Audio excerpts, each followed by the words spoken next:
Good day, my dear students. For today's video, we're going to proceed with applying functions to model and solve real-life problems. For our learning competency, you, my dear learners, should be able to apply the functions to model and solve real-life problems. In our previous lessons, we learned how to identify and graph different types of functions. Now, we will use those same functions to represent real life situations and solve problems. However, this time, instead of starting with an equation and graphing it, we will start with a situation and build the equation ourselves. So, for example, we have this problem. A household pays a fixed monthly service fee of 250 pesos and 12 pesos per cubic meter of water used. So for question letter A, write the function equation f of x that represents the total monthly bill where x is the number of cubic meters consumed. Question letter B, how much is the bill if 10 cubic meters are consumed and how much is the bill if 25 cubic meters are consumed? So in our previous video, we have learned that functions are always denoted by f of x, wherein the x is the independent variable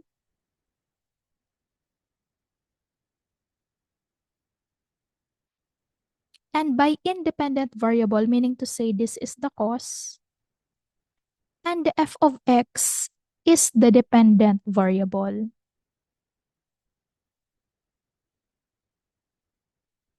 which is the effect. Okay, so meaning to say po, since this is the independent variable, this is changing. And in the problem, my dear students, what is changing? So it is the water consumption. So let us use x to indicate the number of cubic meters. So if f of x is the total cost, meaning to say the total cost will be equal to. Okay, so it is stated in the problem that there is a fixed monthly service fee of 250 pesos, meaning to say there is a constant of 250 pesos. And the per usage of the water consumption, which is in terms of cubic meter, I need to pay 12 pesos. So since this 12 pesos is affected by the number of cubic meters, I need to multiply it with the x. So meaning to say, this is our function. The function of x is equal to 12x plus 250, which means that the total cost is the sum of the water consumption plus the 250 monthly service fee. Okay, so for letter A, we have this function. For letter B, how much is the bill if 10 cubic meters are consumed? Okay, so for letter B, meaning to say, if x is equal to 10, then what is the f of x? So we need to write here f of x is equal to 12x plus 250. Okay, so if our x is 10, that is f of 10 is equal to 12 times 10 plus 250. So this will give me 120 plus 250, which is equal to 370 pesos. So meaning to say po, this is 370 pesos.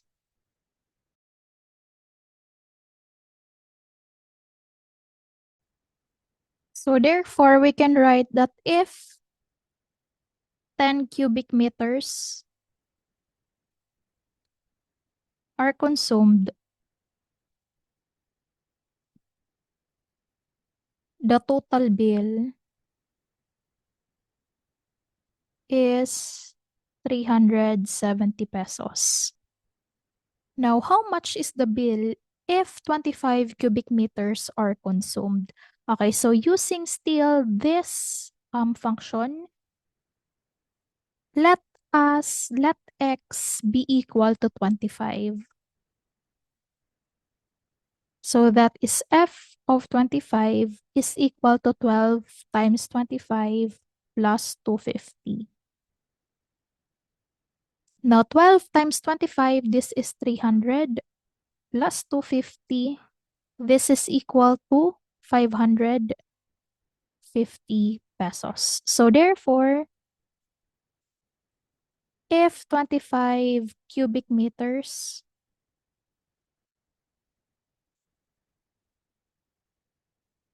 are consumed,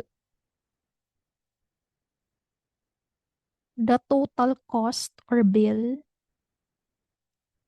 is 550 pesos. And that is our answer. Now, how about this one? I want you to pause this video and please try to answer this on your own.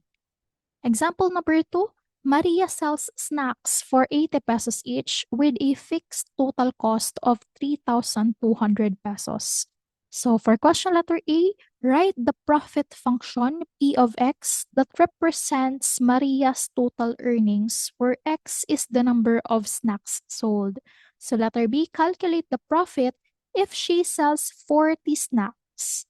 Now, what is the profit if she sells also 250 snacks? For letter A, let us use X to indicate that this is the number of snacks.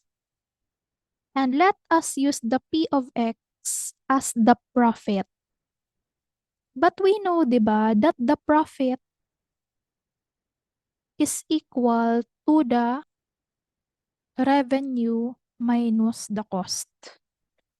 When we say revenue, ibig sabihin po kung ilan yung naibenta. And when we say the cost, this is the capital. So here po, we have 80 pesos and we have 3,200. So alin kaya dito, my dear students, yung revenue and alin dito yung cost? So nakalagay dito that there is a fixed total cost, okay, of 3,200. So meaning to say, if our profit is equal to P of X, we can write here P of X is equal to our revenue. What is our revenue? Our revenue is the price per snack. So since the price is 80 pesos and we need to multiply it by the number of snacks, we can write it as 80 times the X. Now minus what is the fixed cost? That is 3,200. So meaning to say this is our function. P of X is equal to 8X minus the 3,200. Okay, so for the letter B, calculate the profit if she sells 40 snacks. So we can use our function P of X is equal to 80X minus the 3,200. So we will write here if our X is equal to 40, 40 po yung naibenta, that is equal to 80 multiplied by 40 minus 3,200. So this will give me 3,200 minus 3,200, that is equal to 0. So meaning to say po, the profit, if Marisa sells 40 snacks, is 0. So therefore, there is no profit if Maria sells 40 snacks. So, lugi po ba si Maria? So, actually, hindi po lugi si Maria. Kasi po, hindi naman po siya nag-negative. Ibig sabihin lang po nito, wala siyang profit. Ibig sabihin po, nabalik lang sa kanya yung capital niya. So, what if she sells 250 snacks? So, again, we will use our P of X is equal to 80X minus the 3,200. So, since our X now is 250, that is P of 250 is equal to 80 multiplied by 250 minus 3,200. So, dito po, just simply substitute the value of the X to the excess of the function. So, 80 multiplied to 50, this is equal to 20,000 minus 3,200. So, 20,000 minus 3,200, this is equal to 16,800. So, meaning to say po, so therefore we can write that there is a profit of 16,800 if Maria sells 250 snacks. So as you can see, both of the examples number 1 and 2 are linear function because our variable x has the highest exponent of 1. Now, what if we have this problem? A student launches a stone upward from a platform. Its height in meters after t seconds is modeled by h of t is equal to negative 4.9 t squared plus 18t plus 2. Question letter A, at what time does the stone reach its highest point? Question letter B, what is the maximum height the stone reaches? Question letter C, how many seconds pass before the stone hits the ground? So in this problem, we have the function h of t is equal to negative 4.9 t squared plus 18t plus 2, which is the height. Meaning to say po, the height is affected by the time, wherein t is the time. Okay, by the question letter A, at what time does the stone reach its highest point? So since, di ba, meaning to say we are asking for the time. So for letter A, time is being asked. Okay, so for the, di ba po, yung natutuhan natin, the standard way of writing a function is f of x. Pero dito, it is h of t. Meaning to say po, the x po yung hinahanap natin. Pero alam po, di ba natin, that the x or the axis of symmetry is equal to negative b over 2a. Di ba po? So meaning to say, since x is equal to t here, if f of x is equal to h of t, meaning to say po, si x natin is equal to t. So meaning to say, we can write also t as negative b over 2a. So in this function, what is RA? So RA is equal to negative 4.9. RB is equal to positive 18. And RC is equal to positive 2. Now, B po natin, that is negative 18 over 2 times negative 4.9. Okay, so this will give me negative 18.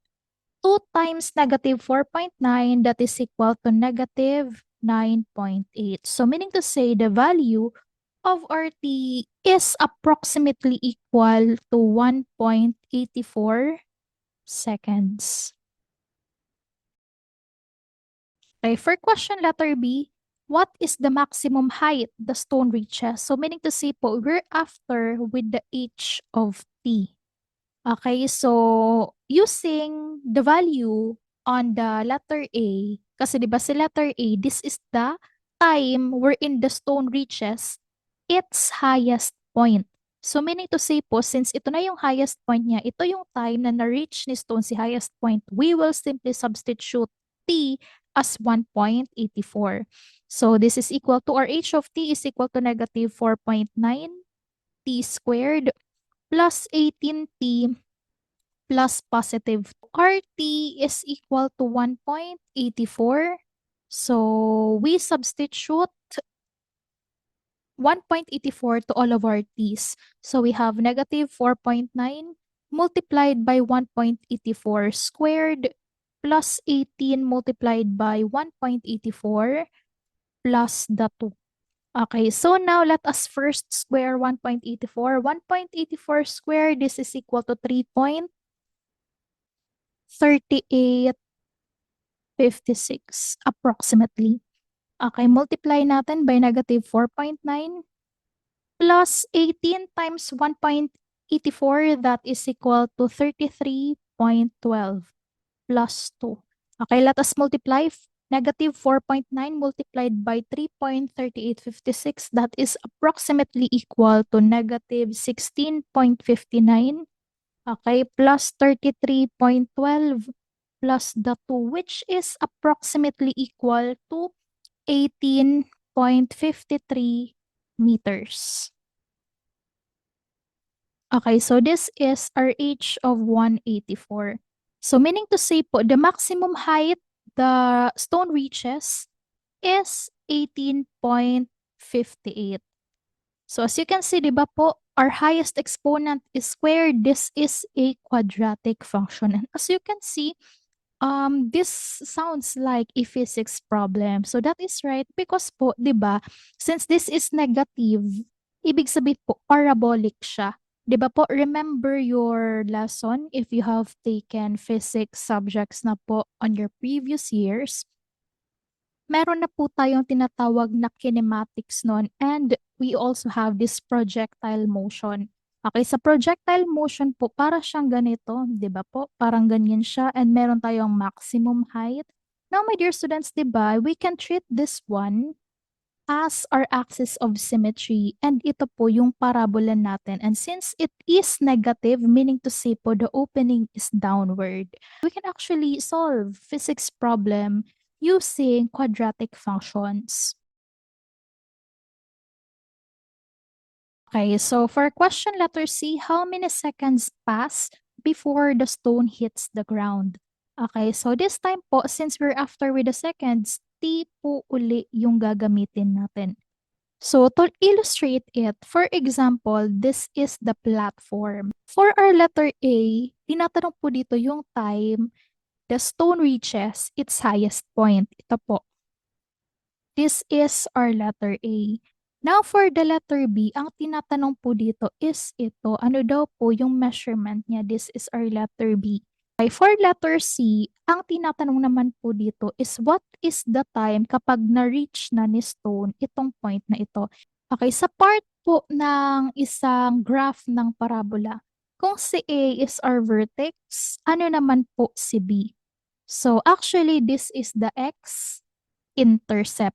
To find for the x-intercept, pwede po tayong gumamit ng tatlong ways. Either gagamit po tayo ng completing the squares, o kaya po magfa-factoring tayo, or kailangan nating mag-quadratic formula. I'm going to use quadratic formula. So that is given by the formula negative b positive negative the square root of b squared minus 4ac all over the 2a. So substituting the values of our A, B, and C to this formula, we're going to have negative 18, positive negative the square root of 18 squared minus 4 multiplied RA, which is negative 4.9, times RC, which is 2. Okay, all over 2 times negative 4.9. So this will be equal to negative 18 positive or negative the square root of 18 squared. This is equal to 324. Now, negative 4 times negative 4.9 times 2. This is equal to positive 39.2. All over 2 times negative 4.9. This is equal to negative 9.8. Now, let us simplify the radicand. So this will be equal to negative 18 positive negative the square root of 324 plus 39.2. This is equal to 363.2. Okay, divided by negative 9.8.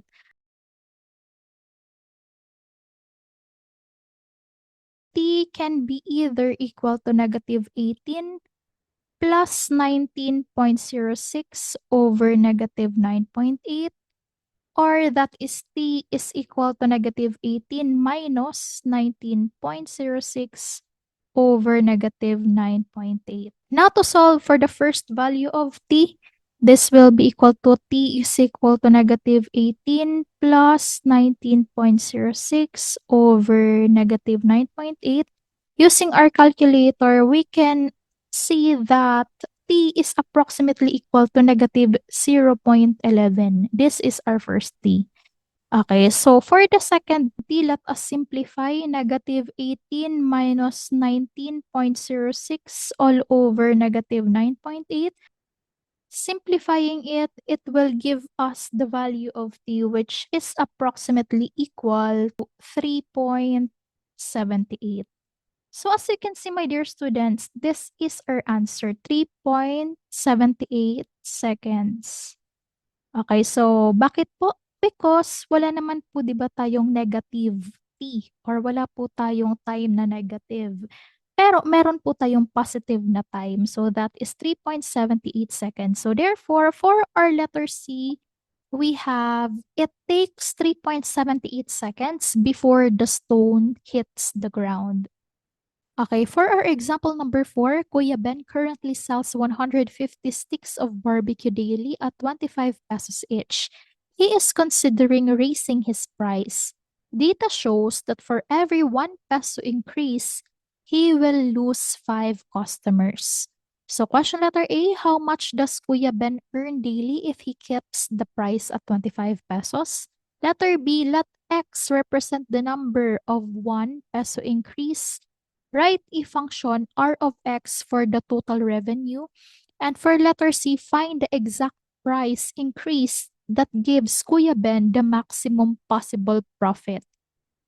Okay, so to answer our letter A, we know that the revenue in Filipino, that is the kita, kita is equal to the price ng kada barbecue, mumultiply natin by the quantity kung ilan po yung nabentang barbecue.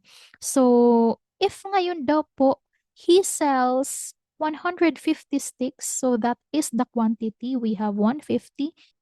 Let us multiply it kung ilan po yung price per stick, that is 25 pesos. So, let us multiply by 25. 25 times 150. This is equal to 3,750 pesos. That is the revenue.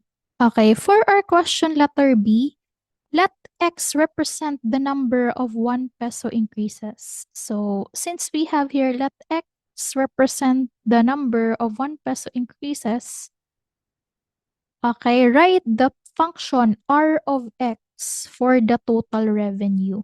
So we will have here R of X is equal to the new price multiplied by the new quantity. For the new price, alam natin na yung dating price ni Kuya Ben sa kanyang barbecue is 25 peso. Pero 'di ba sabi niya balak niyang dagdagan by X. So this is our new price. Now for the new quantity, kaya lang ang problema sa kada taas natin ng 1 peso, nababawasan daw po ng 5. If nung hindi pa tayo nagdadagdag, 150 yung daily sales ni Kuya Ben. So we can write here 150. Kada increase niya ng 1 peso, which is our X, nagbabawas ng 5 customer. So ano pong operation? Minus 5X. So putting this together, revenue is equal to the new price multiplied by the new quantity, meaning to say our new function is equal to 25 plus the X multiplied by 150 minus the 5x. Or simply, if we're going to simplify this, this will be equal to 25 times 150. This is equal to 3,750. 25 times negative 5x, this is negative 125x times 150, this is positive 150x, and x times x, this is equal to negative 5x squared. Okay, so since these two are like terms, so we can add it. Simplifying our function, this will give me the R of X is equal to 3,750 plus 25x minus 5x squared. This is our answer for our letter B problem. Okay, how about for letter C? Find the exact price increase that gives Kuya Ben the maximum possible profit. So dito my dear students, 'di ba meron na naman tayong word na maximum. At kapag may maximum, ano nga po my dear students yung ginagamit natin? That is the x is equal to negative b over 2a. Okay, so ito yung ginagamit natin pag may mga maximum. Apo.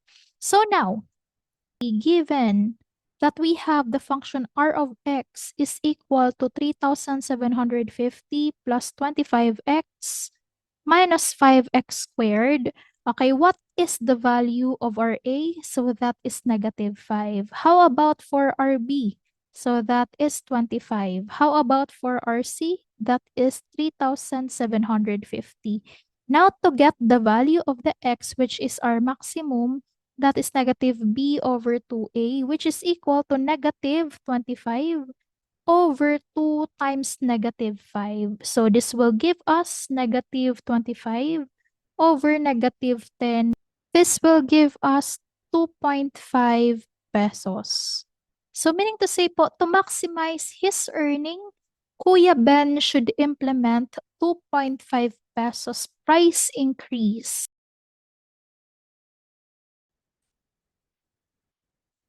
Okay, so for example number 5, the barangay is allocating square plots for a community garden and your family has been assigned a plot with an area of exactly 40 square meters. Okay, question letter A, write an equation that represents the relationship between the area A and the side lengths S of the square plot. Now for letter B, to prepare the space you plan to install fencing along one side of the plot, determine the length of a side of the square plot. Okay, so for our letter A to answer this one, we know that the plot is in square. And we know that the area for a square is given by the formula area is equal to s squared. Now to get the value of the side, we can take the square root of both sides of the equation. This will give us s is equal to the square root of the a. Or interchanging it, it will give us s is equal to the square root of a. So from this, let us turn this into a function for the whole community. Let us use x for the area, since area is the one given here, exactly 40 square meters. Now let us use f of x as our side length. So ano po yung na-derive nating formula? That is s is equal to the square root of the a. Okay, since s po natin is the side, we can use f of x instead of s. So we have here f of x is equal to the square root of the area. The area is x. So we have here x. So what kind of function? This is a square root function. So this is the function for our letter A. Okay, how about for letter B? For letter B, to prepare the space, you plan to install fencing along one side of the plot. Determine the length of each side of the square plot. So since the side is in terms of f of x, we can use this formula or this function. F of x is equal to the square root of x. Since our x or the area is 40 square meters, we can use 40 instead of the x. So we will have f of 40 is equal to the square root of 40. This will give us the square root of 4 times 10, which is equal to 2 the square root of 10. Or in decimal, that is equivalent to 6.32 meters. And this is our answer, meaning to say po, the sides of the square is 6.32 meters.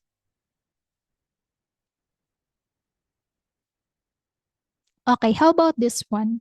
Example number 6, the city engineer is installing a spherical water tank to provide a backup supply for the community garden. The project engineers have specified that the tank must have a total interior volume of exactly 113.04 cubic meters. To prepare the concrete base, the construction team needs to know the radius of the sphere. Okay, we are after with the radius. So for the given, we know that the volume of the sphere is equal to 113.04 and we need to identify the R. Okay. We know that the volume of a sphere is given by the formula 4 over 3 pi cube. So our goal is to turn this formula in terms of R. Okay, so we can multiply both sides by 3. So cancel 3. This will give me 3 volume is equal to 4 pi r cube. Okay, then we can divide both sides by 4 pi. Okay, cancel 4 pi. What is left is r cube. 3v over 4 pi.